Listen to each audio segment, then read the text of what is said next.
सीता स्वयंवर और राम सीता विवाह की कथा भी इसमें शामिल है। अयोध्या कांड। इस खंड में राम को वनवास जाने की कथा है।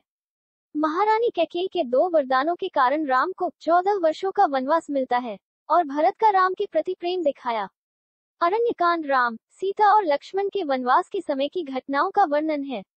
इसमें सूर्पणखा का प्रसंग और सीता हरण की कथा शामिल है। तब रावण ने मारीच को स्वर्ण मृग के रूप में भेजा। मारीच ने एक सुंदर हिरण का रूप धारण कर वहां विचरण किया, जिसे देखकर सीता माता ने श्री राम से उसे पकड़ने की इच्छा जताई। श्री राम उसे पकड़ने के लिए गए और लक्ष्मण को सीता की रक्षा के लिए छोड़ गए। जब श्री राम देर तक नहीं लौटे, सीता माता ने चिंतित होकर लक्ष्मण से श्री राम की मदद के लिए जाने को कहा। लक्ष्मण के जाने के बाद रावण साधु के रूप में सीता के पास आया। राम और लक्ष्मण की अनुपस्थिति का फायदा उठाते हुए रावण ब्राह्मण का रूप धारण कर सीता के पास आया और भिक्षा मांगने लगा और छल से उनका हरण कर लिया। रावण सीता को पुष्पक विमान में बिठाकर लंका ले गया, जहां उसने उन्हें अशोक वाटिका में रखा। यद्यपि रावण ने सीता से विवाह का प्रस्ताव रखा, लेकिन माता सीता ने इसे सख्ती से ठुकरा दिया और श्री राम के आगमन का इंतजार करने लगी। इस घटना ने रामायण में युद्ध और श्री राम के लंका विजय की नींव रखी। किष्किंधा कांड। इस खंड में हनुमान और सुग्रीव के साथ राम की मित्रता की कथा है। बाली का वध और सीता की खोज में हनुमान की यात्रा का वर्णन है। सीता के अपहरण के बाद राम और लक्ष्मण सीता की खोज में वन वन भटकते हैं। इसी दौरान उनकी मुलाकात हनुमान से होती है। हनुमान राम का परिचय पाकर उनके अनन्य भक्त बन जाते हैं और सीता की खोज में निकल पड़ते हैं।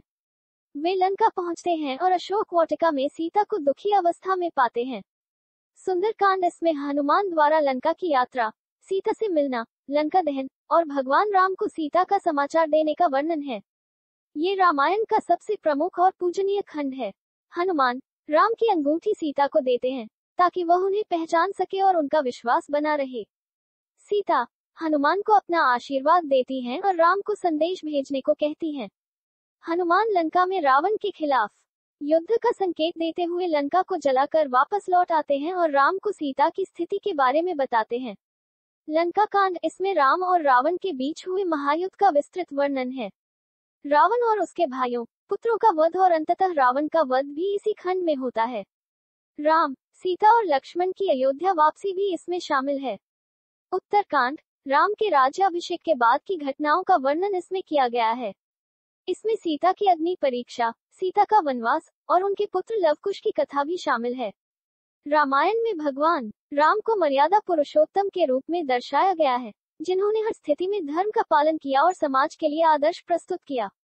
यह महाकाव्य न केवल धार्मिक दृष्टिकोण से महत्वपूर्ण है, बल्कि यह मानव जीवन के नैतिक और सामाजिक आदर्शों को भी प्रस्तुत करता है। सीता स्वयंवर और राम सीता विवाह की कथा भी इसमें शामिल है।